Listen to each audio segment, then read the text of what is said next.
Defining year. This is Six of One, Half a Dozen the Other, my autobiography. This is called Defining Year. 1960 was the year that sticks most prominently in my mind. So many things happened that directly affected me personally that it was an important year. It's possible that because I was getting older, I might simply have become more aware of my surroundings. I was now in the 5th grade, which was hard academically, partly due to the increased workload, but also because we shared a classroom with the 6th grade class. My teacher, Mrs. Turner, was an elderly woman who was probably nearing retirement. She divided the class down the middle, the 6th grade on her right near the windows and the 5th grade on her left near the door. While one class was being taught the lessons, the other class was working on assignments. Though it was a challenge, she handled it well. 1960 was the year I caught my first fish and experienced my first heroic deed.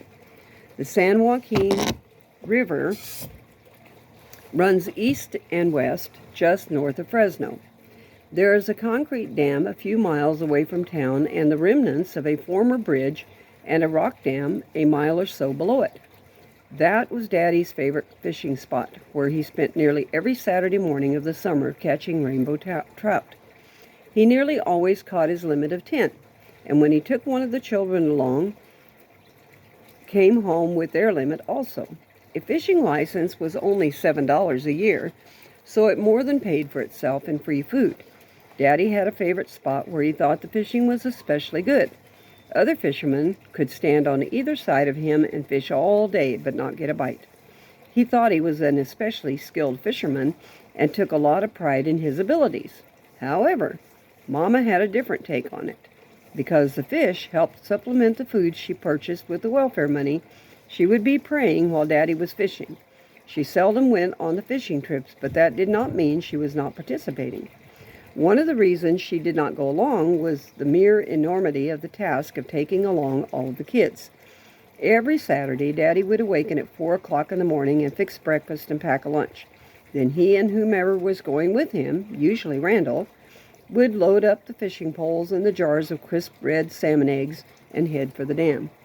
My first fishing trip with Daddy was when I was 10 years old. We got up at the usual pre-dawn hour and arrived at the river before daylight. As excited as I was to be going fishing, I could not fight the drowsiness that was evidenced. I had not finished my nocturnal rest. I fell asleep before we reached our destination. Daddy locked the car and left me to sleep, while he took up his place on the rock dam. When I awoke, it was just breaking daylight, and I got my fishing pole and baited the hook. Every week, the fish hatchery, which was just about a mile south of the river, would dump a truckload of good-sized planters into the river. That morning, a new batch of rainbows was just waiting to be caught. I tossed my baited hook into the water, and not more than a few seconds passed before I had a big one on the line. I pulled back quickly on the pole, as I had been shown to do, and started reeling in the fish. It was a fighter and a real beauty. The trout twisted and turned, flipped and flopped out of the water as I reeled it in closer and closer to the bank. The trout was about 10 inches long and feisty. Just as I lifted it out of the water, it gave a mighty twist and disconnected itself from my hook, leaping back into the rushing stream. I thought it was gone forever. However, there were other fishermen standing by watching the drama. One of them quickly grabbed his net and pursued my fish. He netted the trout before it could escape to the open river. That was the one that didn't get away.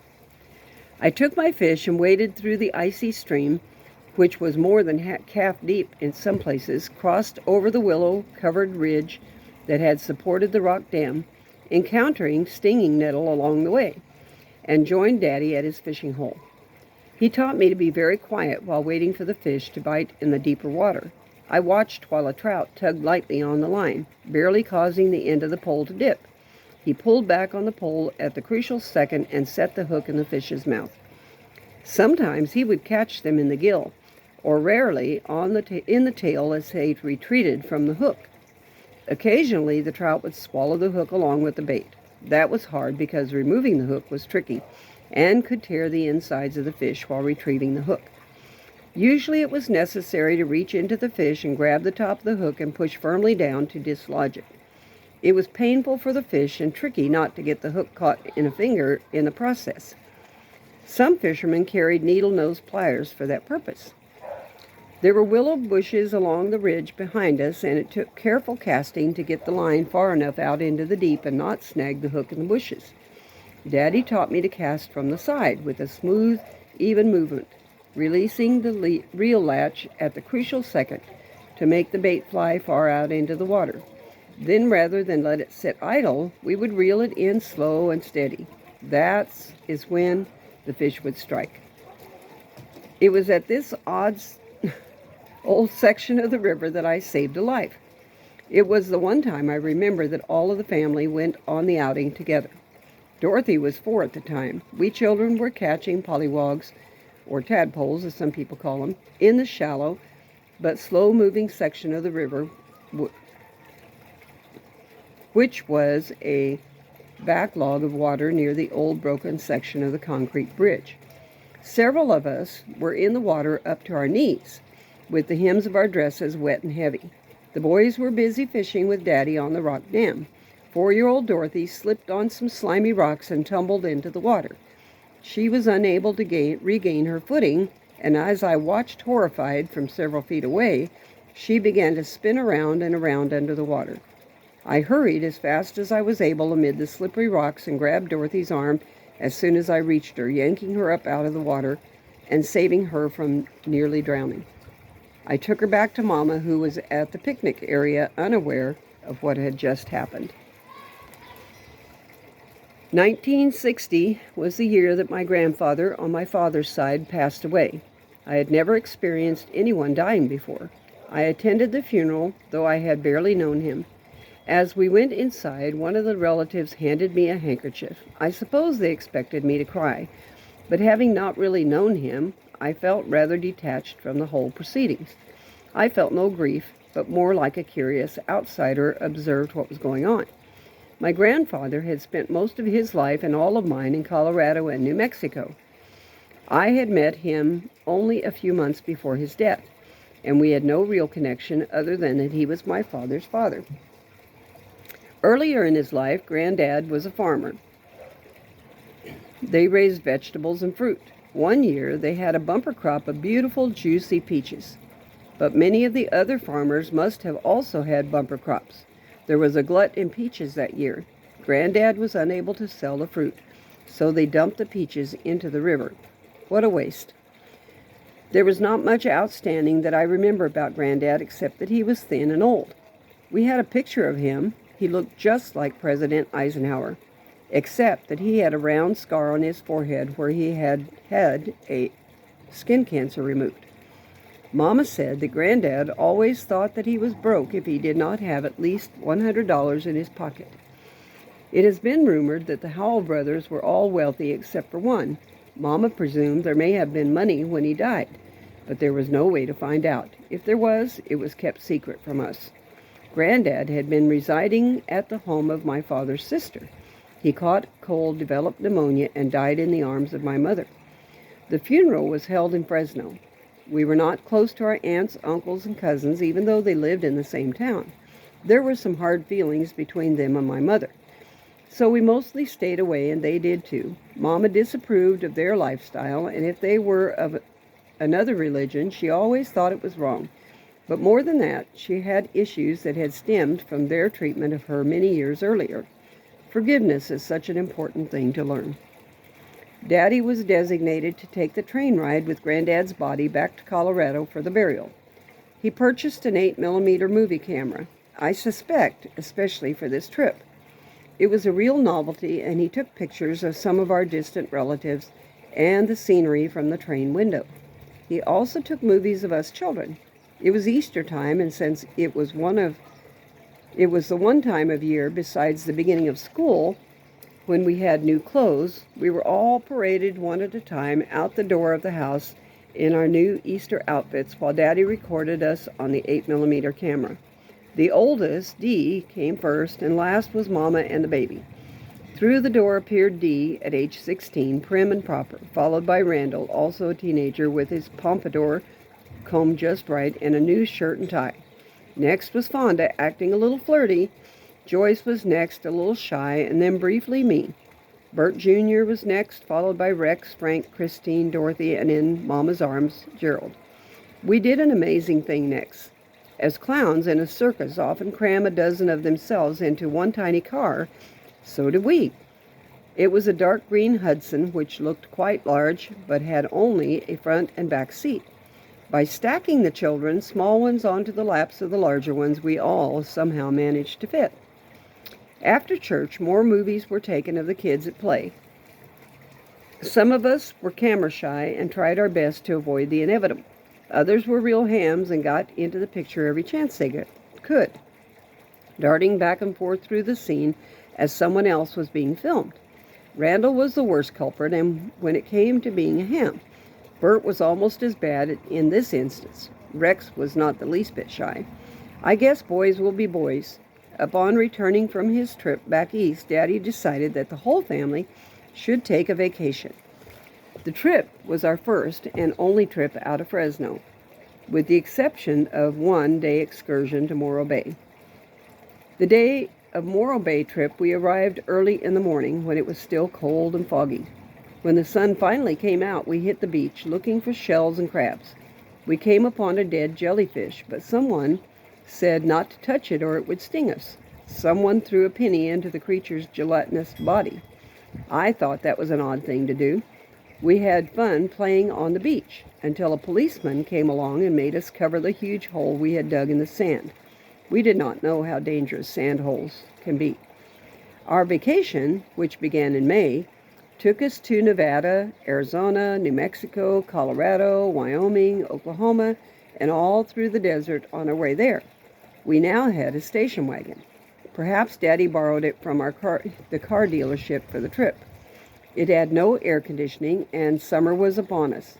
The car was equipped with one of those long, round cylinders that hold water and was placed in the top of a window. When the air blew through the cylinder, it was supposed to cool the inside of the car. I doubt it was very effective. The 13 people sandwiched in the car, with 13 people sandwiched in the car. We also carried a canvas bag of water that hung on the outside of the grill in the event that the car overheated. With 11 children and 2 adults in the car, it was a pretty crowded and harrowing trip for the older ones. The wonder of it is that none of us suffered heat stroke.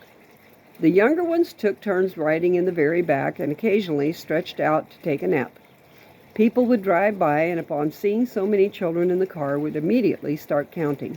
The older children soon got into the spirit of this game and would hold up their hands with fingers splayed, indicating there were 11 of us.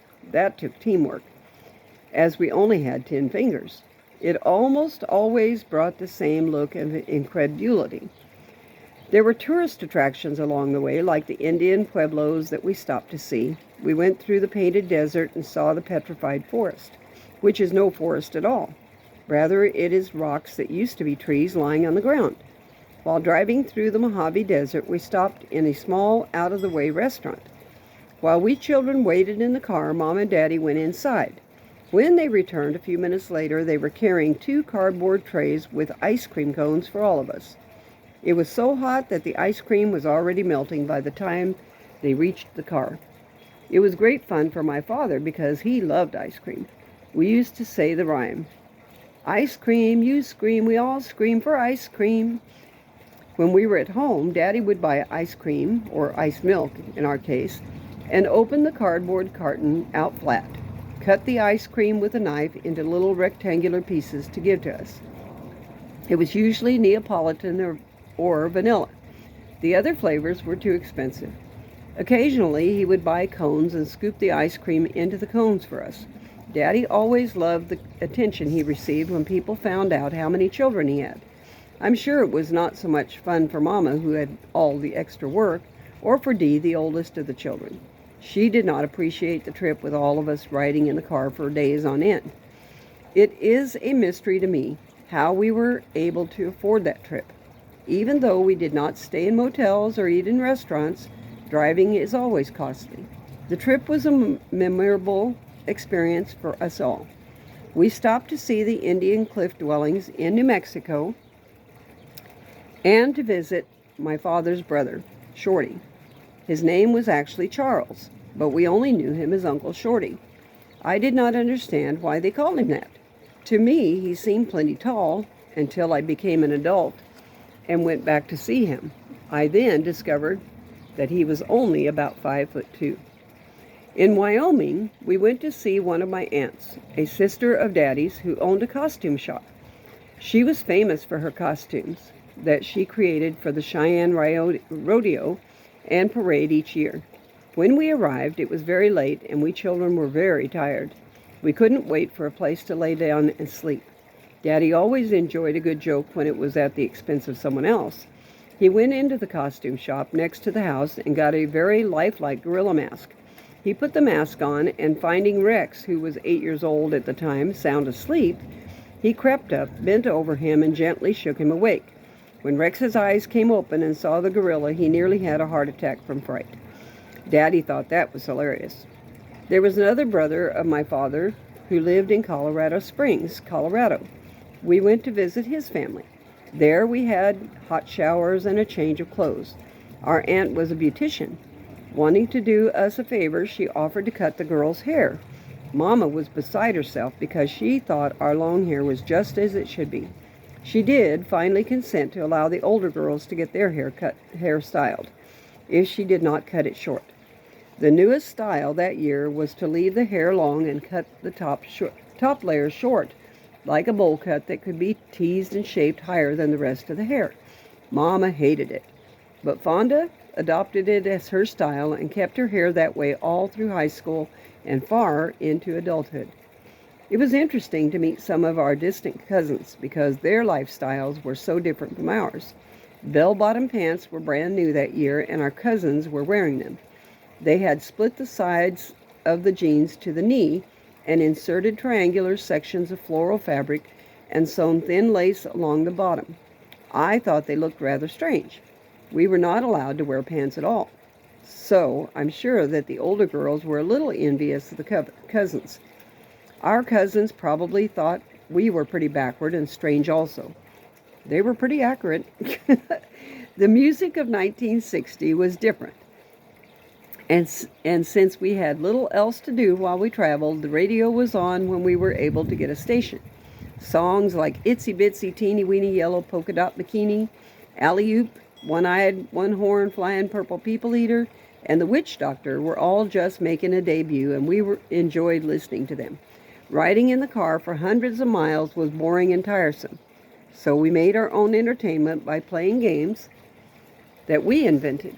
One was that we would lift our feet off the floor anytime we crossed a railroad track. We would make a sentence out of the letters of license plates by using the letters as the first in a word. For instance, if a license plate had 5 letters, T, C, H, A, F, we would make up a sentence like the cat had a friend. Or we would look for cars of a certain color or license plate from certain states and see who could spot the most. It kept us busy and entertained. Mama had many siblings and other relatives in the Midwest and would have enjoyed seeing them also. But the only one my father would consent to visiting was her mother, Grandma Birdie. Grandma Birdie lived in Pawnee, Oklahoma, and Daddy would have passed by without stopping, but Mama insisted, and we stopped for one day. Grandma was a wonderful person, patient and hospitable to all who came to her door. That is, except for my father. She did not like him and made no bones about it. She was extremely honest and spoke the truth, even when it did not sit well with others. She herself had raised a large family, remember there were 16 altogether, and understood the hardships and hard work that can go with it. Her honesty was probably what caused Mama to also be so truthful. It is a good habit to have. If you always tell the truth, you do not have to worry about what you told to whom.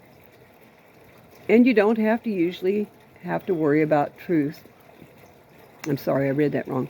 And you do not usually have to worry about truth coming back to bite you.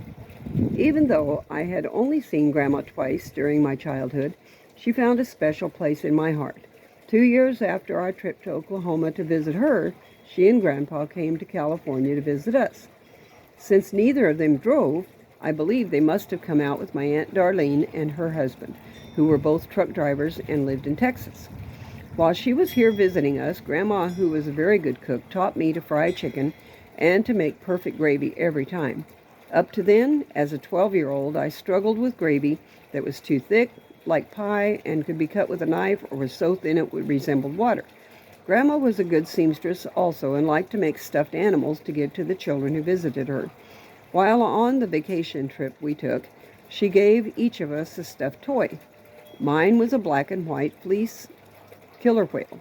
It was quite cute and I liked it a lot.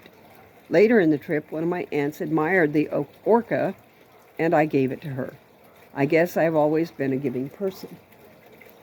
Grandpa Dean was the quiet type. He did not have much to say, but he had a pleasant personality and a shy smile that he lavished on us. He carried several coins in his pocket and gave to each of us a quarter or 50-cent piece. To children from a family where every cent counts and who never had money of their own, it was a pretty big deal. Any money we children earned went into the family coffers. 1960 was also the year I first fell in love. We were still living in Highway City, a block or two from Teague School. Our home was near the railroad tracks. Mike was the boy who sat behind me in class. He had dark, almost black hair, and I thought he was especially cute. He and his mother attended the church where we did. Mike had an older brother, but there were many years between them, so he, like my best friend Patty, was like an only child. I think he liked me too. In late September, the teacher was passing out free passes to the Fresno County Fair. Every year in the first few days of October, the fair would come to Fresno. Mike asked me, "Are you going to the fair?" I told him, we can't afford it. Even though the pass gave us free admission, there was still the cost for rides and food. He said he was going and would ask his mother if they could take me too. I thought that surely Mama would not let me go. Later that evening, she got a call from Mike's mother. To my surprise, she gave me permission to go along. Being with just Mike and his mother was a little awkward. I was so used to being with all of my family crushed into one vehicle that having 3 people in the car felt really odd. Here's Sunny again saying hello. Okay.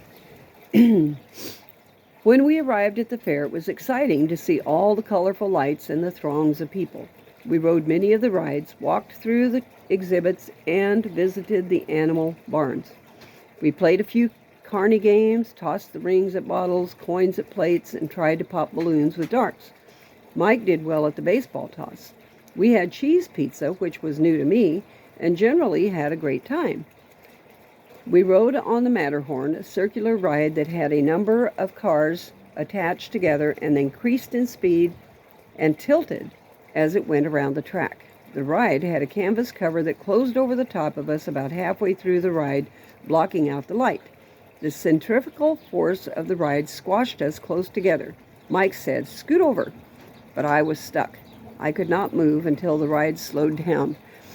The real surprise came when we went into the music building and I discovered that Mike, my friend, was scheduled to play the steel guitar. I did not know that he knew how to play. He did so well that I was very impressed. In fact, I was so impressed that later in the year, when our class had a special event, I volunteered to ask Mike if he would play his guitar for the event. He may have hated that I put him on the spot, but he never said so. He played for us anyway. I was enamored of him and certain that when we grew up, we would be getting married. One Saturday morning, I had just spent most of an hour struggling to put curlers in my hair. It was the first time I had done my hair on my own. I thought I had done a pretty fair job. Mike and his mother stopped by the house about the time I came out. "What happened to your hair?" Mike asked. I felt humiliated and ran into the house and quickly removed the curlers. When I came back outside, he said, "That's better." Everything was all right then. I was in love. I was glad he cared. The beginning of the school year had just begun, but Mike came to class and said they were moving to a new house and to a different school. I was very sad. I asked him, "Where's your new house?" He replied, "It's somewhere on Ashland Avenue." I had no idea at the time where that might be, but it sounded like a long way away. After that, I saw Mike only on the few Sunday mornings when they came to church. They weren't in the habit of attending 3 times a week as we were. Even though I did not get to see him often, I still figured we would get married someday. At 10 years old, those were pretty far-reaching dreams. 1960 was the year I experienced my first personal miracle. For a couple of years, I had a problem with warts on my hand. The warts grew in a large cluster near the base of my pinky. They itched a lot and often cracked and bled. The warts made it hard to play tetherball. Sometimes the teacher would put calamine lotion on the warts, but nothing seemed to help. One Sunday morning, I went forward and asked the pastor to pray for my warts. He prayed and nothing happened, so I went back to my seat and we went about our business as usual. The next morning, I woke up and my hand was smooth and pink. There was not a wart or a crack to be seen. I went running to the kitchen and shouted at my mother, "Look at my hand!" "What?" she asked me. At first she did not understand until I shouted, "The warts are gone!" To me, that was a great miracle. It was certainly a faith builder.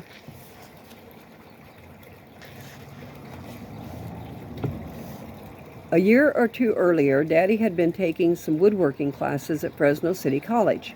For his woodworking project, he made a 16-foot cabin cruiser boat.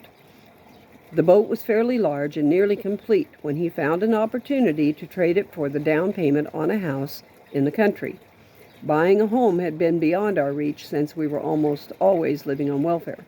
The property had a large house, a barn, and 2 acres of land for us to roam and play on. The home was on Shields Avenue, just west of Highway 99. The farmhouse was an older 2-story with 4 bedrooms that could finally accommodate our large and expanding family.